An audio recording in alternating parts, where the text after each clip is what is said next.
Hi. We complete our journey through 1 Samuel 16 today with the second half of the story of David coming to Saul as a lyre player to relieve him of the suffering of the evil spirit that Yahweh has sent upon Saul.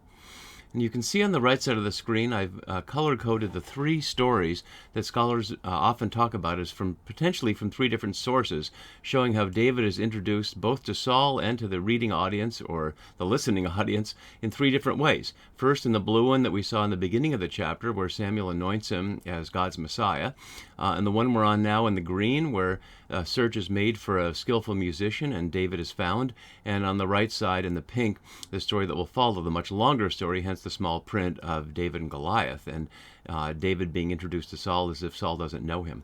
So one of the themes we need to look at, both in this situation but throughout this, is do we necessarily need to conclude there are different sources, potentially from different authors in different time periods, expressing conflicting points of view, and try to sort that all out, a task which I'll just note that scholars have been working on for more than 100 years with no solution in sight. In fact, even more confusion than ever, given modern methods that have challenged older things that might have sounded like consensus. We're also going to read it to see how we can read it consistently, as if it's just one continuous story. For whatever sources there were, somebody edited it into the form we have it in the Hebrew Bible or in the Septuagint, and the English is based on those. So we're following today in the second half of the middle story, and I think we'll see they're completely consistent, and the fact that they're consistent highlights something really important about the knowledge that's being named out loud in the story and the knowledge that's kept secret in the story, which is part of the whole point of royal situations, and that will play out throughout the David story, where knowledge is power, and who knows what, whether that's the audience or characters in the story, makes a huge difference. And that's just as true 3,000 years ago in the story world of David and Saul and Samuel and Yahweh as it is in our world today. So a few things we've been looking at to place this story in its context. We've been looking at the narrative structure of the second half of 1 Samuel in this chiastic shape. So now we've moved into this first part of the B part here, which is going to be David rejecting the Philistines, but setting up his career as the royal musician therapist we see here. And that will be parallel in the end with the Philistines rejecting David. And it's framed, this entire section is framed by the quote-unquote death of Saul here, metaphorically being rejected by God via Samuel and directly by Yahweh, at least to Samuel in the beginning of chapter 16, and their physical death at the end of this book. In this chapter itself, we've been looking at it in terms of two episodes, the blue episode and the green episode that I showed in the first screen, and now we're on this final scene here. And this second episode is shaped in this chiastic form that we've seen last time, framed at the beginning with Yahweh's spirit turning aside, an evil spirit from Yahweh coming on Saul, and the reverse here where the evil spirit from God turns aside. Although it doesn't say that a good spirit from Yahweh replaced that evil spirit. We'll look at that when we do. And today we're on this section after we looked last time at this middle section where not only is the son of Jesse the one, but he's named, not named as David yet, he'll be named here as we'll see. Described with many characteristics that may or may not be relevant to either being a king or being a good lyre player. And one of the questions we asked last time is, how does the servant of Saul know all those things? Does he know all those things? Or is he just trying to make himself look good before Saul? And if that seems overly suspicious, we'll see a number of characters, especially royal messengers throughout, both Saul's messengers and David's messengers, who are plainly concerned about if they say too much, they'll get in trouble. And so they say what people want to hear, which is an issue throughout the Hebrew Bible, especially later with the prophets. A classic example of the prophet Micah in the books of Kings, the prophet Micaiah in the book of Kings, who's the king asked to have him tell him his fate, and he gives him the right answer the king wants, and the king knows it's not true. And when he gives him the true answer, the king will be destroyed, the king puts him in jail. So that's one example of the risks of speaking truth to power, and very few royal servants would want to take that risk. So we should always be a little suspicious of what the servants have to say, especially when they seem to be buttering people up for their bosses. And so we took all that information about David, but we should keep it at least with a grain of salt as we continue, and let the text show us more about who David is by the experience we have of him rather than simply the one report.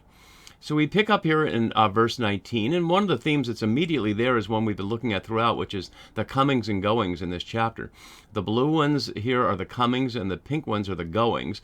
And we're right here with both the Spirit departing, but also with questions of coming and going around Jesse and David. So we'll be seeing that as we go. And for the first time here, it takes place with malachim, messengers, which is also the word for angels. On that, there'll be many messengers in the books of Samuel, especially in 2 Samuel around David, when he becomes more sedentary in his royal palace. Saul doesn't have a royal palace, though. This is very small scale. But he's sending them from wherever he is, presumably in Gibeah, although we're not told where Saul is in this particular scene. And we know where Jesse is in Bethlehem, not that far away, but farther south in a little different territory. So he sends messengers to Jesse with this message: "Send me your son David, who is with the sheep." And there's a lot going on there to consider. Because if we go back to the previous verse, when the servant said, "I've seen a son of Jesse the Bethlehemite," he doesn't name him. And the only time David has been named so far is when the narrator said, the Spirit of Yahweh rushed mightily upon David, but his name has not been named out loud by any character. This is the first time he's named out loud.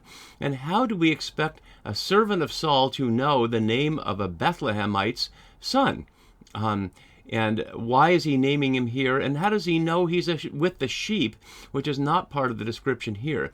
But we know he's with the sheep because that's what Jesse said to Samuel at the time of the anointing. "I have one more son who's with the sheep." So this really supports Diana Edelman's note that I have down here, implying that the elders told Saul that, and they were witnesses to it, and that Saul is now testing the messengers, that he knows that David's been anointed as a rival king, and he's keeping it quiet to himself there. And that reinforces the sense that here the sheep might be a metaphor for the people of Israel, as I noted last time. So we have to be paying attention not only to what's said, but to what's not said, and what's said by whom and not by whom, because messengers will often carry messages, and are they trustworthy or not? We don't always know, and sometimes we'll see that they're not. So keep all that in mind as we go. So from Jesse's perspective, when he gets this message, what is he to do that message?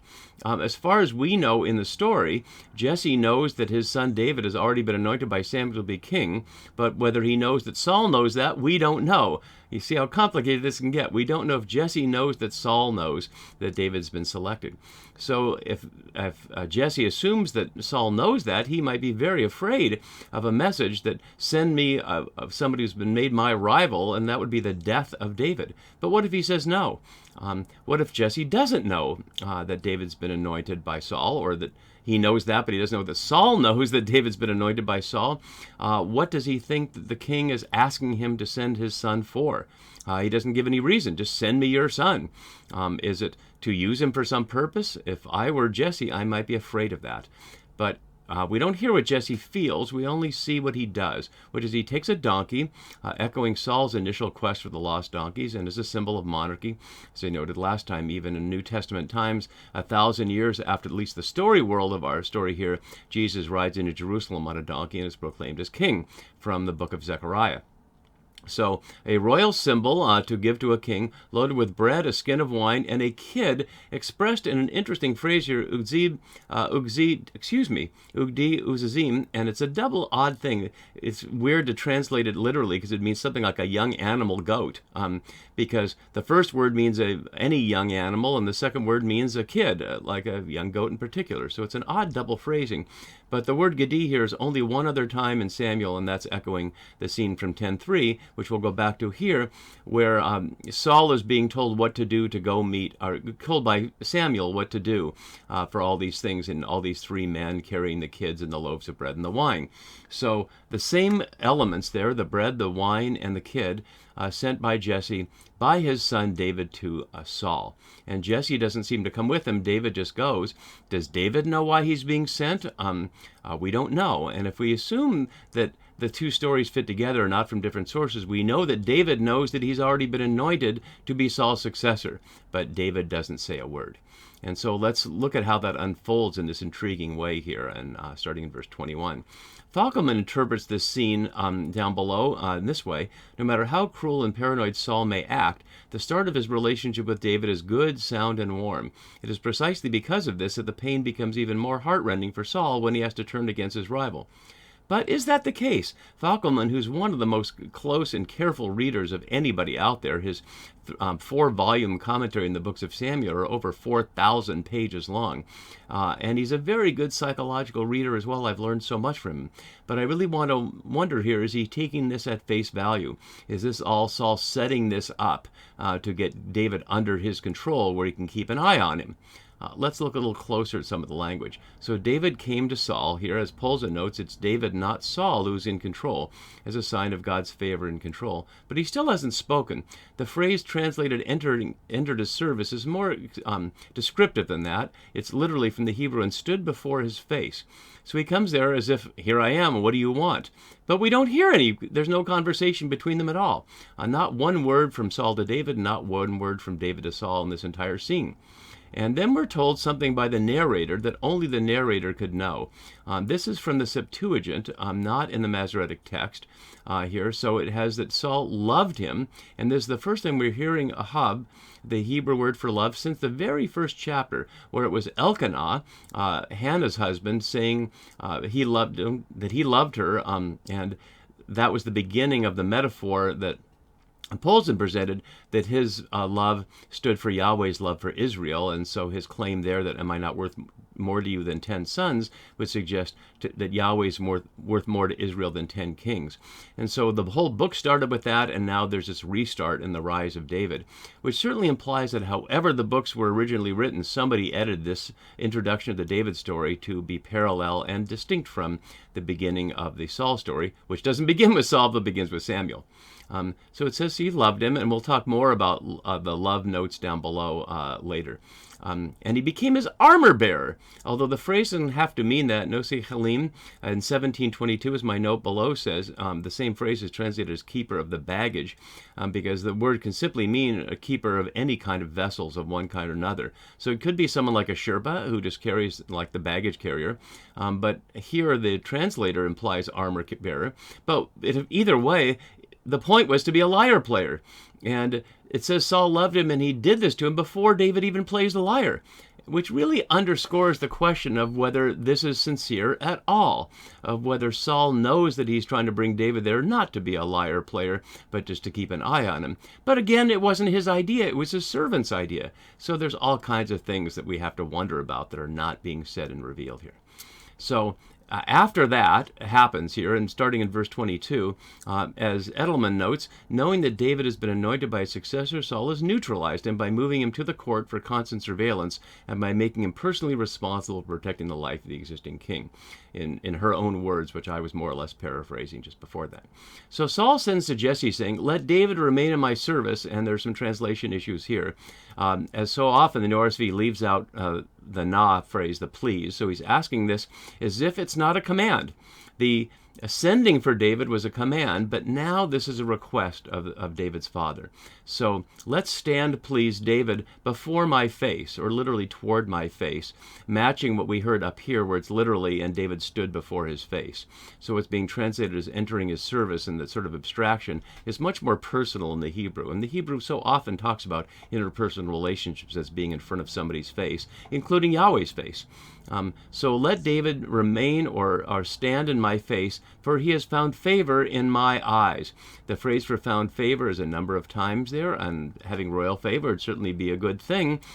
Jesse out there in Bethlehem would certainly not want his son not to be in the favor of the local king, but we would also wonder, and we don't know, what does Jesse think about Saul and this whole monarchy business? But we never hear one word from Jesse about what he thinks about any of this.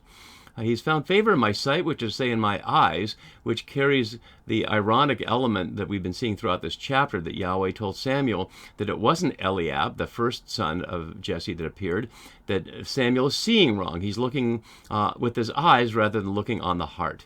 And so Saul, of course, is doing the same thing, that in Saul's eyes, David has found favor, all before he's even played the lyre.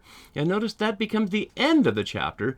Maybe that's because it fits the chiasm, but dramatically speaking, it's certainly odd that we're told that Saul loves David and he wants him to remain before his face, and he sends to his dad to make it seem like it's permanent before he even sees whether David can do what he was sent for, which is relieve him of the evil spirit by playing the lyre.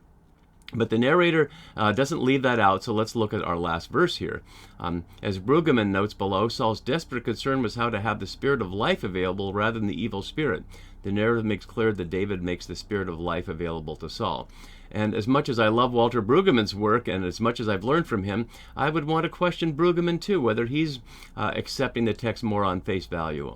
Is David really concerned about the spirit of life? Because it doesn't say that the spirit of Yahweh, a good spirit from Yahweh, replaced the evil spirit. We were told at the beginning of the chiasm, you can see on the right, that Yahweh's spirit turned aside and a different spirit from Yahweh came on him.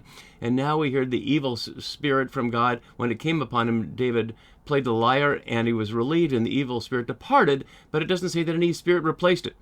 And so there's a real question there of what spiritual state Saul is in at this point. Let's look at this verse a little more closely before we complete this today. So whenever the evil spirit from God, notice from Elohim here, not from Yahweh, came upon Saul, David took the lyre, matching Saul's, this should be Samuel's, that's a typo in my note there, matching Samuel's taking of the horn of oil in verse 13, and played it with his hand, which I noted recalls 16:16, although that's not technically part of the chiasm, it's part of this part here, and so it's not chiastic. But the part in 16:16 didn't translate that with his hand. As we noted there, normally the kinnor, the instrument in hand here, would be played with a plectrum, with a pick like a guitar, but playing with his hand makes it more personal and evokes the hand theme that we'll see throughout Samuel, which has potential sexual connotations. And we'll see there are many potential sexual connotations throughout this story, and they didn't have Freud, but they didn't need Freud to interpret that when Saul is throwing his spear at David, that we can interpret there are sexual politics going on there, and it happens several times. So when David plays it, it says Saul would be relieved, which is a pun here, as Alter notes, veravach here, a cognate of ruach, spirit. So he would be, maybe there'd be something like a sigh, or you could see him, the spirit relax a little bit and feel better, which is literally would feel good. And the evil spirit, as I said, turn aside, using the word Sarah that matched 16:16. As we did last time to looking at the anointing, let's look at how artists portray this lyre playing scene, because how we picture it might tell us a lot about what we think is going on amongst these characters. Let's look at three examples. The oldest of these three is Rembrandt, and I think this is an interesting one. Rembrandt, of course, has a lot of biblical themes, but notice how much it's in the dark here, highlighting perhaps the darkness of Saul's spirit at this point, but that's the darkest of them. This one from the 18th century from Gottlieb Schick, providing a different kind of lighting on it, different kind of relationship between Saul and David. And notice in all these, as I was highlighting about the anointing, how young David looks. In the very next chapter, he's going to take on Goliath, and that's a question of timing there, but they're all portraying him as a young boy, not as a young man. And in the final one here from Nikolai Mikhailovich Plusnicin from 1873, Russian, just not long before the Russian Revolution. I don't know how much that had to do with the politics of art in the 19th century in Russia, but this is the final one we see.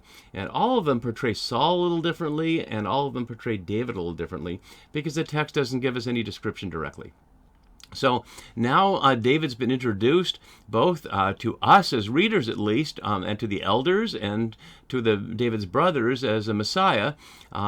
We're guessing that Saul knows that, but the text hasn't told us that. And now now David is embedded in Saul's court, and we'll see what happens when the Philistines come and taunt the Israelites with their champion Goliath. See you for that.